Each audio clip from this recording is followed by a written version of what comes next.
Fala galera, eu sou o Rodrigo Guimarães e sejam todos muito bem-vindos a mais um vídeo aqui do canal Grana no Bolso, tá rapaziada? Seguinte, no vídeo de hoje vamos comentar primeiramente sobre o real vencedor dessas eleições e se você tá achando que algum político aí você tá muito enganado. Eu tô falando que o real vencedor dessas eleições municipais foi o Bitcoin, porque não sei se vocês estão lembrados, né, mas aquele candidato à prefeitura de São Paulo, né, que era anti-Bitcoin, o cara acabou perdendo as eleições, não foi nem para o segundo turno, enquanto isso o Bitcoin batendo recorde atrás de recorde. Vamos comentar com mais detalhes aqui esse tipo de relação entre Bitcoin e política. Além disso, também vamos falar aqui sobre o risco de hiperinflação do real aqui no Brasil, tá? Quem está falando isso aqui não sou eu, é o próprio ministro da Economia, Paulo Guedes. Claro que sempre existiu ali o risco da nossa moeda, né, da nossa moeda fiduciária acabar se desvalorizando muito e não valer quase nada, mas era apenas um tipo de ameaça um pouco provável de se acontecer. Mas esse risco está ficando cada vez mais latente, tá, rapaziada? De fato, eu estou ficando muito preocupado com relação a isso, tá? Claro que eu e outras pessoas temos ali meios, né, de, entre aspas, driblar esse tipo de situação. Claro que ninguém sabe do futuro e também as coisas podem mudar muito,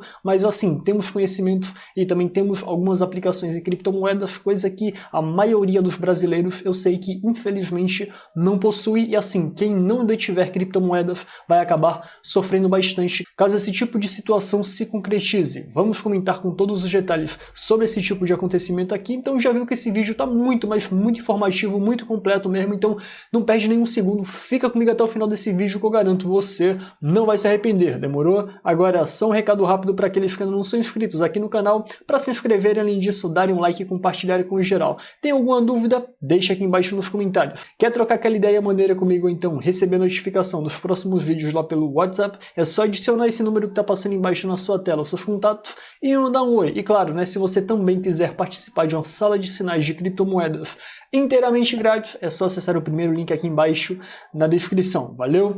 Recado dado, agora vamos comentar aqui sobre essa derrota aqui do candidato Celso Russomano, que para quem não se lembra, né, ficou demonizando bastante o Bitcoin, dizia que não conhecia nenhum tipo de negócio com Bitcoin que não fosse golpe, que Bitcoin era golpe, sendo um tipo de frase completamente descabida e irresponsável, porque existem muitas pessoas que trabalham de forma séria com Bitcoin. Podem existir golpistas que dizem trabalhar com Bitcoin? Sim, até pode, como existem golpistas que falam que trabalham com dólares, golpistas que falam que trabalham com ouro, com reais, e são pessoas ali que fazem aquilo e não a própria tecnologia em si que é responsável por tal golpe. Só que para o Russomano não, todo mundo que investe em Bitcoin é golpista, todo mundo que vende ou compra Bitcoin está praticando um golpe segundo a mentalidade dele. Mas assim, de fato fiquei muito satisfeito, né, ao ver esse tipo de resultado. Afinal, eu não sou lá muito afeito ao Russomano, claro que o candidato que ficou no lugar dele talvez seja tão ruim ou então pior que ele, daquilo ali eu não espero nada de bom, só tragédia,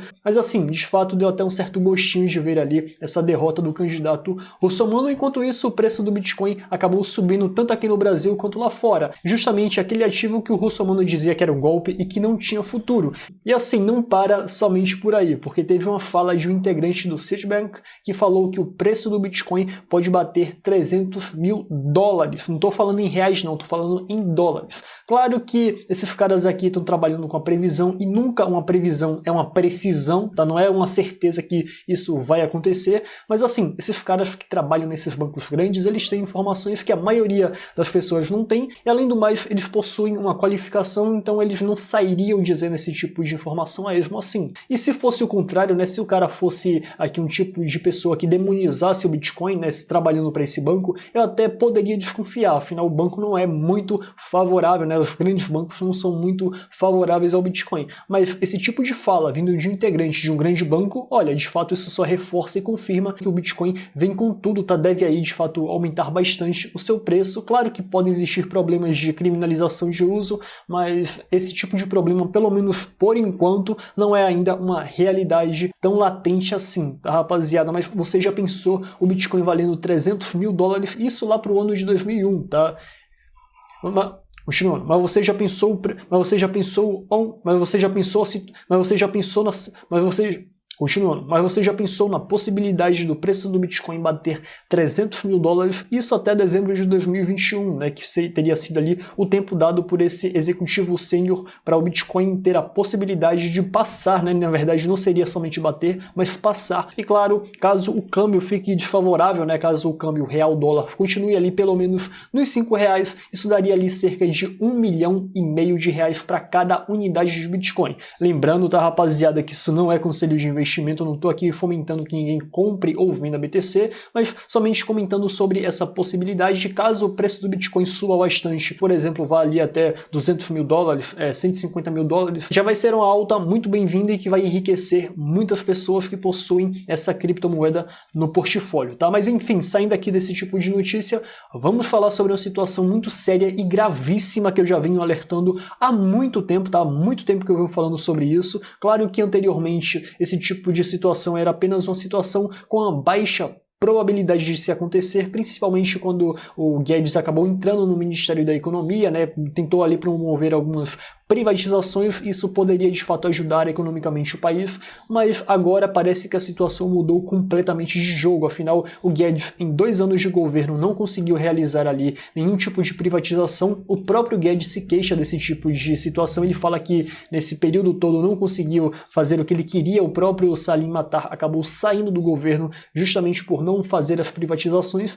E assim, já sei que vai ter parasita que não vai gostar do que eu tô falando, tá? Quando eu falo parasita, tô me referindo ali a político e funcionário público que não produz nada ou então muito pouco, que tem muita mamata, tem muita boquinha aí, recebe uma fortuna de dinheiro.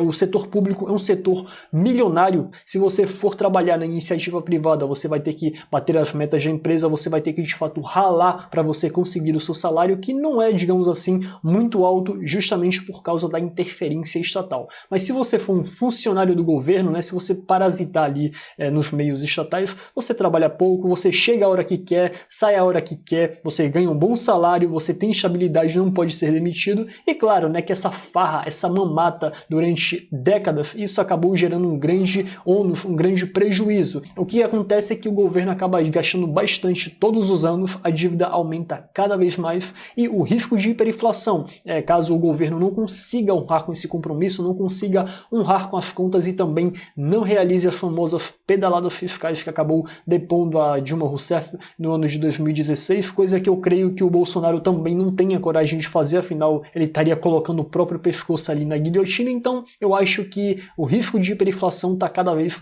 mais latente se não houver ali as privatizações no ano de 2021. E pasmem, já estão falando ali na extensão do auxílio emergencial. Eu sei que vai ter pessoa falando ali que tem muitas pessoas que dependem desse auxílio, mas olha só, não existe dinheiro de graça. Esse dinheiro vai acabar saindo de algum lugar. Se não houver aumento de impostos, vai haver ali a desvalorização do real, e até para aqueles que recebem esse auxílio, né, que futuramente, quando acabar o auxílio e o preço das coisas aumentarem, subirem bastante, essas pessoas podem ser prejudicadas. E assim, para quem não viveu o período da hiperinflação como eu não vivi, mas eu escuto relatos de pessoas que viveram, o preço chegava a aumentar 3 vezes no mesmo dia. Era algo absurdo. Você ia de manhã, era um preço, ia de tarde, era outro, e de noite era outro completamente diferente. E assim, para aqueles, entre aspas, gênios que pensem ali em controlar preços, né, falar, não, é muito fácil, é só controlar preços. Vê o que está acontecendo na Argentina. Na Argentina, que houve um controle muito pesado de preços, o que aconteceu é que está havendo escassez de produtos nos supermercados. Porque o que acontece é que o produto acaba subindo bem antes de chegar no supermercado. O próprio mercado ele funciona ali de maneira bem dinâmica, então não existe ali um controle que um supermercadista, ou então um grupo de supermercadistas possam fazer, muito menos que o governo possa fazer. O que ele vai tentar fazer ali é uma certa maquiagem, mas que no médio a longo prazo vai ser um completo desastre. Mas assim, para você que tem Bitcoin, se você tá achando que esse vídeo aqui é só de notícia ruim, fica tranquilo, tá? Porque se você ali tem uma quantia considerável de Bitcoin ou então outras criptomoedas que possam vir a se valorizar, né, que tenham bons fundamentos, esse tipo de vídeo aqui não é tão ruim assim para você. Afinal, você pode estar preservando, até mesmo majorando o seu valor. Você vai estar aumentando o seu poder de compra. Afinal, o preço do Bitcoin já tem ali uma certa tendência, né, uma grande possibilidade de acabar havendo um aumento no preço do Bitcoin no ano de 2021 fora do Brasil. E claro, caso aconteça aqui essa hiperinflação que já está sendo cogitada, né, caso o preço do Bitcoin suba lá fora e haja aqui o aumento de preço dos produtos, haja aqui a chamada hiperinflação no Brasil, o preço do Bitcoin, colocando ali um tipo de perspectiva ali otimista, pode chegar até R$1 milhão a unidade aqui no Brasil. E eu não estou exagerando não, tá? De fato a situação é gravíssima, é muito séria. É claro que eu não estou aqui determinando ali um valor do Bitcoin, estou colocando como uma possibilidade, mas é uma possibilidade que não é tão distante assim, caso de fato o real descambe para esse tipo de situação aqui. Afinal, ele não vai estar valendo nada, tá rapaziada? Tá rapaziada, de fato a situação tá muito séria. Espero que esse tipo de situação seja contornada, mas assim, sendo bem sincero com vocês, não tô querendo assustar ninguém aqui, só tô dando de fato a real situação da coisa. A coisa tá muito grave, tá muito feia e não falta muito, olha só, não falta muito para esse barril de pólvora estourar. Espero que de fato isso demore a acontecer ou então que não aconteça. Mas pois é, galera, por hoje é só. Espero que vocês tenham gostado, não do vídeo em si, né, não dessa notícia em si, mas de saber esse tipo de situação que está acontecendo com o nosso país atualmente, e assim seria até uma forma de você se preservar. Mas caso você tenha gostado de eu ter te passado essa informação, eu peço novamente o seu like e o seu compartilhamento, e nos vemos na próxima.